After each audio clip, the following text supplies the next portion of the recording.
A lot of people don't travel because they're afraid of what they're stepping into. And so being able to break that barrier or dismantle that barrier is really that's what keeps me going. I think that I could kind of do things on my own because I was so used to doing things on my own. But having a team, it really makes things so much easier, so much better, and you have a higher chance of being successful if you have a support system around you. What's up? My name is Jamiri Flint, founder and CEO of D.I.E.G.O, and you're watching BGV's Where Are You Now?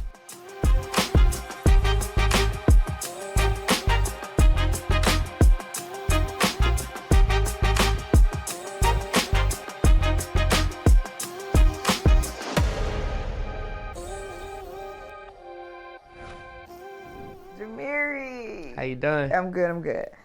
So I'm excited to talk to you because I actually don't know as much of your story. Mm-hmm.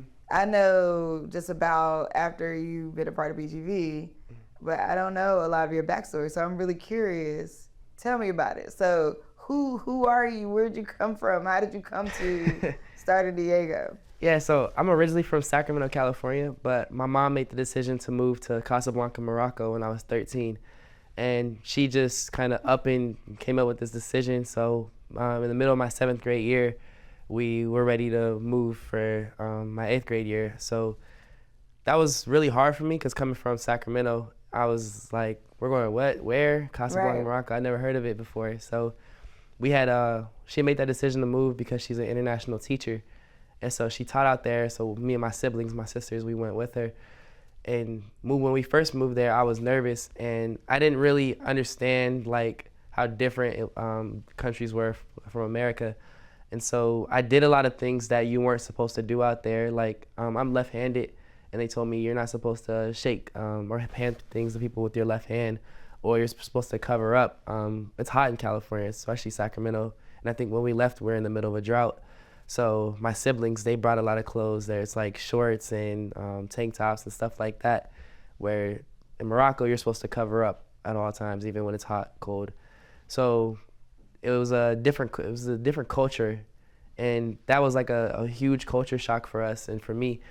And I got used to it, but those are it was a lot of things in their country that or in that area that you couldn't just look up and find. And so now going throughout college, we moved to, I lived in Morocco for a year. Then we moved back to California for a little bit and then moved to Hawaii. And then even Hawaii is the same thing. They're culturally different. I mean, I love it, but it's so different. And so then I moved to Xavier for college in New Orleans. Oh, gotcha, that's different. They have a unique culture. So yeah. Being in all these unique cultures and realizing how different the world is from where you may originally have grew up in, it made me want to create D.I.E.G.O. So D.I.E.G.O actually stands for Diversity, Inclusion, and Equity on the Go. And D.I.E.G.O allows people to understand these cultures before they actually get there, so they're not like me where they're going in blind. You can actually understand, and so that way when you actually get there, you'll be able to connect with the people more. And I feel like if I would have had something like that, I would have been able to make friends in Morocco more easily, because it was hard for me to be friends with people in Morocco or for the students because I was so different or they were so different. I still had friends, but it was really challenging. So majority of the time I was by myself. So I always say Xavier because I got this Marvel Comics thing in my head, which I need to let go of. But Xavier University, right. What made you decide to go there? My mom she went to Howard, and then my siblings went to Howard as well too. So she made me she's like, you got to go to HBCU. So I chose Xavier. I love that. Okay. But you could have went anywhere. Why not go to Howard? What made you go to Xavier? My brother, he went to Grambling, so I knew I wanted to go to Louisiana. I didn't want to I've never been the type to follow in my mom's footsteps. My sisters, they want to be just like my mom, but I kind of wanted to take my own path. So I love that. So basically you creating D.I.E.G.O was you creating the thing you needed in your world at the time, right, when you were a kid. But is it geared toward kids? Is it geared toward adults? Is it just available for everybody? D.I.E.G.O is more for travelers. Any travelers, depending on where you're from or where you're going to end up in a different environment or a different culture. We're targeting study abroad students, but it's also for solo travelers as well, because a lot of people, when we were doing customer discovery, they said that, hey, I want to go to Japan, but Japan, I'm kind of nervous, or I don't really know if I should go to Japan because I feel like I'm going to be uncomfortable or overwhelmed by the different experience. All right, so what could they do? So with D.I.E.G.O, they can go, it's an app. Yes. They download it. Okay, they download it, they log in, and then they say, I want to go to China. And then what happens next? So let's say you want to go to China, but you would use D.I.E.G.O a month or weeks in advance. You opt into China, and then you would receive SMS updates, and then you'd be able to read about the do's and don'ts, the food, the religion, the language, learn the language. You can connect with people who've been to China or people from China to also learn about their experience as well.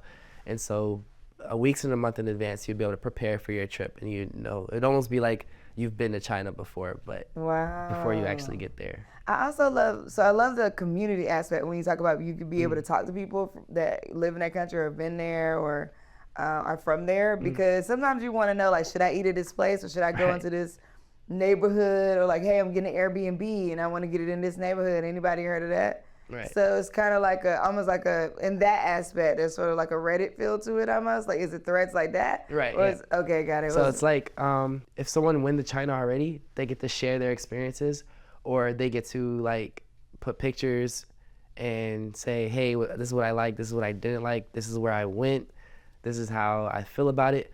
But we want it to be authentic and not really just and honest, so people can really know like the truth about this specific area. We want it to be like trustworthy. What did you go to school for? So like, what's your degree in? So I'm getting my degree in sales and marketing, and I have a minor in entrepreneurship. I originally wanted to be in sales when I came to school. Really? That's crazy, because I'm like, who still wants to be like, sales used to be one of the #1 jobs to have in the U.S. And then it went different. It went different. Right? Then it was like sales. Now you got to like sell to live. Like, you wanted to do like what did you want to sell? Did you want to do tech sales? I used to work at Foot Locker when I was in high school. So I wanted more money though, because it was a part-time job. I was still in high school. So I was selling shoes on StockX. I was like a big reseller. And so I was making so much money, so much profit just from selling shoes as a side hustle. And so I was like, okay, sales is my thing. And then when I started applying to college, I was like, I guess I'll do sales since I'm good at it. But I didn't know that I was going to end up founding my own company. Right. At what point did you decide that was the thing you want to do? Like, oh, I'm good at sales, but I want to found my own company. So I wanted to be my own boss. I didn't really I liked making sales and making commission, but I didn't like how in sales, someone's always going to be pushing you to, or like on your over your shoulder saying, hey, go sell this. I felt like I was selling things for other people, but I wanted to sell things for myself and really be my own boss was the main thing. But it's crazy because when I was thinking about entrepreneurship, I didn't want to create an app, or I wanted to sell like clothes, or like a clothing brand, or sell like a product. I didn't think I would be founding this company. Well, your background wasn't selling the product. I guess you're still, in a sense, D.I.E.G.O is still a product, but now you're selling like experiences. What do you see? What's the differences now? Because now you got to sell like the solution to someone's problem that is not as easy as like, I just need to put on some shoes. How are you seeing the difference between how to sell this one versus that one? Yeah, so with D.I.E.G.O, I'm really just like, I sell the story first. And I know a lot of people have the same problem that I have. Especially even people who travel all the time. So now I just kind of make sure that they could feel a connection, and I tell them I make sure to tell a story, connect with them, allow them to connect with D.I.E.G.O, so that way they're like, oh, hey, I've had the same problem, and they're able to use it and refer it to their other travelers as well. How does your mom feel about your entrepreneurship journey? She's proud. She loves how like she made the decision to even take us to Morocco, because a lot of people said that was like crazy, and it was just me, my 2 sisters, and her. And so that was her first time out of the country when she was 40 years old. And so she used to always tell us like, I wish I would have been able to leave or when I was 13. And so she's like, we have a huge advantage over a lot of people our age. And so I know she's just proud to see it like come full circle, because if we wouldn't have never moved, even though I was like really against it, because I love California, but I would have never founded this company. So I think it all happened for a reason. When you're in school, at the time of this recording, you're in school. Mm. How do you manage an entire workload, right? Like an entire workload with two, like a major and a minor, right? And running and try and build out a company. Right. That part's extremely challenging because not only am I in school, but I'm extremely involved in school.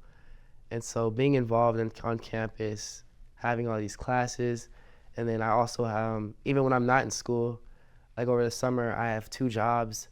So oh my goodness. it's like doing that and then building D.I.E.G.O from scratch is it's extremely challenging. But most of the time, I don't get a lot of sleep. I stay up all night trying to develop D.I.E.G.O or doing like planning marketing campaigns or stuff like that so I can get it done. What's driving that though? You know, like, cause I mean, you could choose to let some of this go. You could choose to be like, I'm not working 2 jobs. You know, I'm gonna do this thing. Like, what is keeping that fuel running to be like, no, you do it. I think looking into the future, seeing the end goal. My goal is to really impact the travelers' lives and I want people to be able to say, hey, I comfortably travel to Morocco or Spain because of D.I.E.G.O. Because I know like that feeling, a lot of people don't travel because they're afraid of what they're stepping into. And so being able to break that barrier or dismantle that barrier is really like, that's what keeps me going. What's interesting about what you're saying is recently I took a sabbatical and I went to Spain and Morocco. Literally, I went to Casa. So I was in Spain and honestly, I was frolicking. I had no plans or anything. And I'm like, I'm in Spain. Oop, it's only a quick flight to Morocco. I'm going to go to Morocco. I've never been to Morocco. So then I went to Marrakesh. And then I went to Casablanca, actually. So I know exactly what you're talking about because I also have tattoos. So, you know, I'm walking around, I have tattoos on. This was like, I want to say it was Eid, too. Like, so people are like, what? You know. Right. And then people are like breaking their fast, or it's like celebration, too. So then there's like people are sort of dressed up and not. It was very, very interesting. But I had a good time. I really appreciated the space and like learning. But then what's interesting about people going to other countries is that there's so many other people from other countries also in the countries. So everybody's trying to figure out the culture. How do you see yourself like branching out to like internationally to people who might be coming to the U.S. or people who are going to other countries? Like, have you thought about like the international community and how you're gonna really like branch out to that community? Yeah, definitely. So in terms of the international community of people coming to the U.S., we would leverage locals from those cities or from those specific areas and providing information to make the international travelers more comfortable, or leveraging the international or student exchange programs at universities to make them more comfortable and connect them with the students who are in those local communities or colleges. Using the university is a good way to go. Yeah, so like for example, if someone came to Xavier or came to New Orleans, but they didn't go to Xavier, they're just visiting New Orleans, we would connect them with the exchange students there, so that way they have like kind of like a buddy system, and because they've been there already, so they can kind of look out for them and give them like tips or advice. This is a great idea. But how do you make money off of it? So it sounds like a great like service and exchange of information, but how do you make money from it? Yeah, so it's a subscription model. So you'd pay based off however long the duration of your trip, or you can opt into a monthly subscription. And then that way, if your trip is like a month in advance, throughout the month you're preparing for the trip and you're receiving knowledge or education on the specific area that wherever you opted into. Does that create a lot of turnover though, in terms of from customer? Like, how are you able to retain customers? So let's say you're gonna go on a trip, you start 30 days out, but then after the trip is done, do people typically hop off the platform? Or how would you retain them if let's say they only took one trip one time? Right. How do you retain them? So it's more than just like a travel app. That's why it's more like an educational platform. So after the user is done, let's say they don't plan on traveling again for another year, we still try to retain them by offering education as well. So it's like as they can just learn about different areas and different cultures. So that's why we market to more like study abroad students and frequent solo travelers. So that way we find people who want to learn about different areas, not just go on a quick vacation and leave as well. But we do offer it for them. as well too. I like that because it's like not being for everybody. Right. No, exactly, we are for exchange students. We are for solo travelers. If you're a traveler, we're for you. Yes, sir. I love that. And if you love different cultures or experiencing new things, we're for you for sure. Because I know a lot of people. I have a couple friends who they go online just to read about different areas, and especially even people who want to learn new languages. Yeah. And with no intention of going to that specific area, but they're just doing it just to do it. So it's like kind of like that. Okay. So going from like California to Morocco, back to California, to Hawaii, to New Orleans. These are like not the same, like at all. So what type of challenges did you face like adapting? I know you mentioned like making friends, and then how do people sort of cope through that? Of course, one, you get D.I.E.G.O, right? That's first. But I'm curious about you, like as a kid, because for people watching who are scared to travel as well, or scared to take their kids abroad. I thought about moving abroad, but I have a 10-year-old, so I'm kind of like, I'm so nervous of what she may encounter and may not know and feeling however it may make her feel. Like, what are some of those processes you had to go through as a kid? In terms of Morocco, it was really just like, it was different because I had a hard time navigating. I didn't know the language. I also wasn't really prepared. So one way I navigated was just finding out, like things I just had to find out as I went on.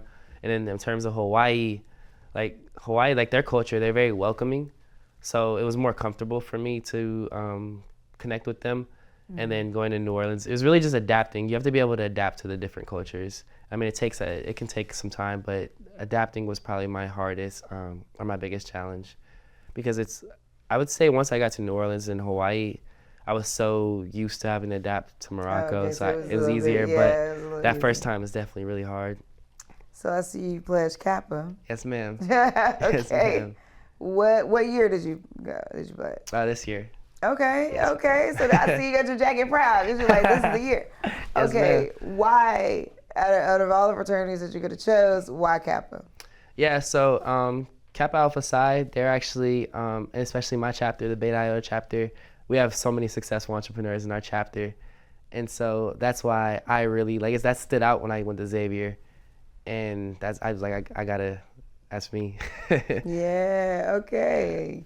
Interesting. So do you find yourself talking to people in your sort of brotherhood circle about D.I.E.G.O, about how they can travel, about how they can adapt? And what do those conversations look like in the South? Right, versus some other parts of the country. I feel like, not to say that people in the South don't travel, right? And of course, Xavier is a diverse campus. But what have you seen in terms of mindsets of people who are like, I'm just gonna stay in my little bubble? Yeah, so it's crazy that you said that, because I have those conversations a lot with people out there, and they love it because it can help the people who travel to New Orleans or to the South, because a lot of people don't understand the Southern culture. So they see it as a benefit to them, because people will be more respectful when they come if they use D.I.E.G.O, if they understand them. What kind of cultural things have you had to adapt to living in New Orleans? Being a little bit more, wording things differently, having to be a little bit more polite. Because if I know our slang in California may come off as rude in the South, but even though we're not being rude, you just have to reword how you say things. I would say that's number one. Another thing is, that's pretty much it, really. Okay, They're really, I love the Southern hospitality. Everyone, they're really kind. So yeah, just being able to be kind as well too, because if not, you'll get called stuck up. Does your mom still do international teaching? Not anymore, no. Okay. I wish though. I think like how you mentioned, you plan on traveling abroad or moving abroad.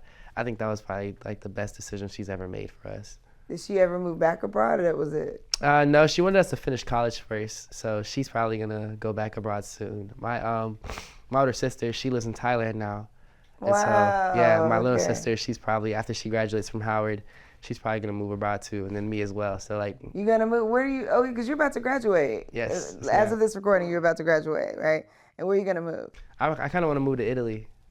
Why Italy? I just want to give that a try. It seems like their culture. I just want to give that a try. Yeah, like it's around the corner.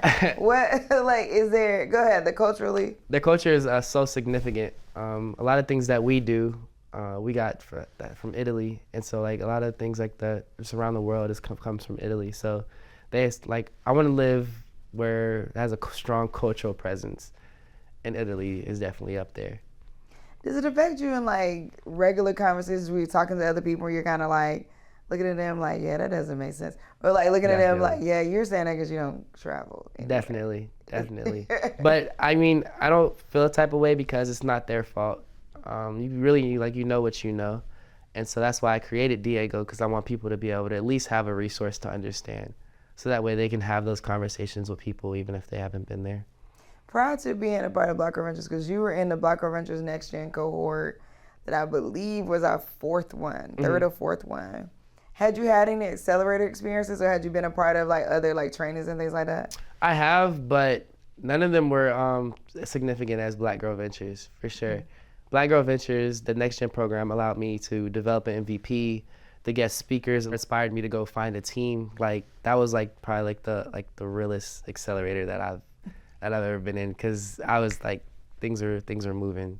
You know what? We're gonna adapt it as a phrase. The realest, Black Girl Ventures NextGen is the realest accelerator you ever experienced. You know why? Because that's not what people say. So I'm like, oh, that's a good tagline. I like that too, just because I feel like one of the things about creating the programs that we have, the NextGen Accelerator and our other fellowship program, was I realized it's just like a lot of lack of directly telling you the truth. Mm-hmm. Hey, that sounds good, but nah, you need to tweak that. You know, and I think that like I've watched so many people do pitch practices where people don't tell them the real. So they're like, oh, I thought it was okay, or oh, maybe just change this one thing. And then you go to all these rooms and nobody tells you, so you just kind of trip through what it is you think you're trying to do until you say it enough times or you perform it enough times that you then figure out, oh shoot, I actually need to change this thing. They responded to this thing in this way. What do you know now that you have gone through this accelerator, you built out MVP, and now you've doing some other things that you feel like you didn't know before, you wish you would have known? The importance of a team, really. I used to think that like I could be a solo founder, and there's solo founders out there who's successful, but I used to think that I could kind of do things on my own because I was so used to doing things on my own. But having a team, it really makes things so much easier, so much better, and you have a higher chance of being successful if you have a support system around you. So I wish I would have known that I needed a team when I officially started out versus like 7 months in. Yeah. Who was your first hire though? Like this, I find this to be the key, right? Mm-hmm. Like who was the first hire that you choose? I actually found 2 developers at the same time. And then I found my one of my classmates. My whole team they come from Xavier. So love that. One of my classmates as well, in one of my marketing classes, I added him a part of the team too. So that was like but it's crazy because we all kind of like knew each other before I found them, but we didn't like know each other as like for example, my marketing person John, he knew one of my developers, but I didn't know that they knew each other. And then one of my other developers knew him as well. But, oh wow! So it's like when the developers go to Xavier too. Yes. So wow. when we all came together, it was kind of like dang, that's crazy. Like. Yeah. Yeah. But that's so powerful because I think I'm so happy to hear that, to hear you talking about that. And in some other interviews, people also said that like their team came from their school. Mm-hmm. Because I think this is the power of early access to entrepreneurship. So if you get access to entrepreneurship in college and you're able to be supported by that, I think this is where we sort of separate ourselves as HBCU alumni and say, you know, Harvard is not the only place where you can create a job or get a job. No, like we're doing that right on our own campuses, right? Like we're breeding this kind of talent right on our own campuses. We have developers on our campus. We have marketing people on our campus. We have, we have people on our campus, people that can business develop. And then we come out of school and we just work for each other. Right. And I think that's another thing that motivates me is like coming from an HBCU, but also like not just the HBCU, coming from Xavier, where like Xavier, they is mostly like a pre-med program, and they like usually produce a lot of doctors, a lot of black doctors. So coming from like a small business institution is really like what motivates me, because I want to make Xavier like one of the best HBCU business schools in the country. Okay. Yeah. I have to say Aggie pride, auntie all the way. But I agree with you. I actually had the privilege of meeting the president of Xavier. Super smart. I mean, and no tea, no shade to all the other presidents. Okay. But I had dinner with him, and we like with a bunch of us, and we just so happened to be sitting beside each other, and like his inner dialogue and commentary, I'm like, tell me more, yeah. Just his thoughts on what's happening in the room and what's being said. I'm like, dang, like he's really processing real time. And so I'm super excited. I know they're building out the medical school. Yeah. They just got a gift from Bloomberg to build out the medical school. So I'm super hyped to see what they do. Right. And there's also there's a lot of entrepreneurs at Xavier, but they don't really get that much attention because of how small of our entrepreneurship program is. So I kind of want to put like something that I said to myself back in January was that I'm going to put a spotlight on this program. I love that. I love that. It's like take it on your shit. Like, hey, right. I'm gonna put it on the map. I felt like you was about to say that, like over me. But not really just for me, but for those other entrepreneurs as well too, though, at Xavier. Because like I feel like with what I'm doing, people will be like, go to Xavier, like, okay, let's find more people. Maybe we can find more people like him, because there are people there, but we gotta be out there. I think that's right. So you not only did you participate in the Black Rangers NextGen program, but you also pitched. And then you won first place in the pitch. And one of the parts I think is so awesome about this story. So as a part of the pitch, people, if you know, you don't know, you have to, you're a part of the pitch competition, you pitch live, and then you have 7 days you can go out and raise capital, and then you get access to that capital that you raise. Well, Jamiri interviewed what was it, 400 people? I went to about 400 people. Yeah. Oh my goodness! You tell us the story, because I wanted to hear. I heard you say it on the recording that we did before, but I really want to hear like what was this experience like going up to 400 people and just like constantly pitching what you're doing. So I actually didn't know that BGV. We had to go raise funds to win. That's like the first time that I've ever seen that happen. But it was different because it forced me to put myself out there even more than I already was. So like I came up with a plan. I was like, okay, so how am I gonna get people to donate? So I went around campus, the library, the university center, the cafeteria, classes. I was everywhere, and I pitched what D.I.E.G.O was like. D.I.E.G.O stands for Diversity, Inclusion, Equity on the Go. It's a travel-based platform that allows people to experience the cultures and the areas that they travel to make them more comfortable before they actually travel there. And I probably said that to 400 people with the QR code of the Razorify link. And I said, can you just scan this QR code? You could watch the video if you want to learn more. And people would donate. So I think I received close to 200 donations, but I pitched that to about 400 people. You killed it. That was your sales side kicking in. And even the people who didn't donate, like they either followed the Instagram or they reposted the link just to support in another way if they couldn't donate. So what kind of feedback did you get? Like how did people respond to it? Positively. People loved it. People said that I heard a lot of, oh, I need this. So that was great. And how did you feel internally? Like tired maybe, but like what kind of like every time you like get up and you're like saying it to a new person, and we just like stopping them like they're walking down the side, we like, hey, was it like that? In the library, most of them were sitting down. That's why I think that's where most of my donations came from, was like me talking to people, because I was able to sit down with them and actually like have a kind of like a longer conversation. The librarians didn't kick you out. Yeah, right. So they, but in terms of like the feedback, them saying, I need this, or telling me where they're going next and saying like, hey, can I use this for me going here? It felt good because I could see like an early impact, like based off how excited they were about the app. I could tell that if they were to use it, it would benefit them. So that made me feel good internally, knowing that I made a product and I'm solving a problem. Wow. That's actually pretty dope. And I mean, that's one of the things I like about vending when I used to have a t-shirt company, because like vending, you get like real time information.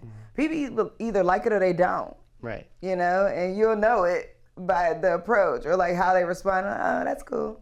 You know, like, oh, wow. You know, you're like, oh, wow, they actually do like this thing. I'm onto something. Yeah. So if nothing else, I hope that if you ever get down, or if you ever have a slow time, or if you ever like, is this thing, should I keep at it? You remember those 400 people you talked to that said, look, oh yeah, no, I like this. Oh, I could use this. So hopefully that comes back to you at some point. Yeah, most definitely, because that was, and they just, getting more and more people to say that and donations just kept me going, because I was really tired. Talking to them, up from the morning to the night, getting donations. Like, I think, like, if it ended, like, 11:59, at, like, 11:30, I was still getting people to donate. Wow. So that's what really kept me going. And then I just got to keep going, keep pushing it to more people. Like, I wish I could go back and write down everything that people say. Wow. Or film it. Like, that would have been dope, too, to have it documented. Right. But what was even great is like you got the money and you got the $15,000 on top of that. So like that was super dope too. And it was also cool because before that, people knew about D.I.E.G.O on my campus, but not necessarily. And so now like a lot more people are aware of D.I.E.G.O. And so like when I walk around school, people like one guy, dude, he comes up to me, he calls me D.I.E.G.O. I don't know if he actually thinks my name's D.I.E.G.O, but yeah. So like it's powerful. Cool. I love that. All right, so. Question I have to ask you. You can answer it any way you want to answer it based off of whatever it means to you when you hear it. Okay. Right. So my question is, where are you now? Right now, I'm focused on scaling. We have our MVP. We have a lot of people test our MVP. And so now we're looking to start generating revenue. I want to start at least generating revenue by January or late December. And so we can start scaling and hopefully get into the be venture backed one day. So that's what they call it. I believe that you will. Yes, I'm ma'am. excited. So congratulations on all your success. Thank you so much for coming and chopping it up with me. Thank you. Anytime. Appreciate it. Yeah, it was great. Maybe down the line, 10 years from now, I'll be back here and you can ask the same question. Oh, yeah. Yeah, and you'll be inviting me to award shows and red carpets. So I'll be like, oh my gosh, yes, I remember when. All right, so totally. I appreciate it. Thank you.